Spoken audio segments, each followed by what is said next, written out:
Good afternoon. My name is Christine and I work at the CSU Extension office in the Tri-River area. And today we're going to be talking a little bit about thinning some onions. And in this planter bed, we've planted some onion seeds. It was kind of a little trial for us here.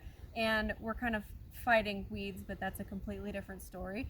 But we planted all of these onions from seed, and one thing that comes with planting onions from seed is that you actually have to thin the onions. There's several reasons for planting extra seeds. Some of them don't germinate, some of them get eaten, and you want to make sure that you have enough plants germinate and grow that you can have a decent onion crop. So what usually happens is more germinate than you need, so we have to go through and thin them. So I have an example of that right here in front of me. There are 6 onion seeds that germinated, and if you picture a regular size onion that's 3 or 4 inches in diameter, there's not enough room for 6 onions to grow right where all these little plants are trying to grow.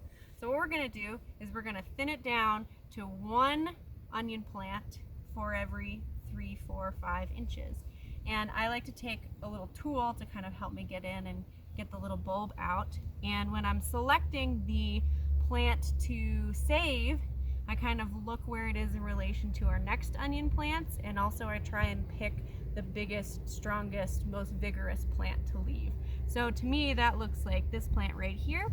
So I'm going to thin out all of the onions from within 3 or 4 inches of this guy. And in this case, I have a little ruler out here with me, and if I measure the distance between this one and my next one, I actually have 7 inches. So it's plenty fine to have them further away, you just don't want them to end up too close together.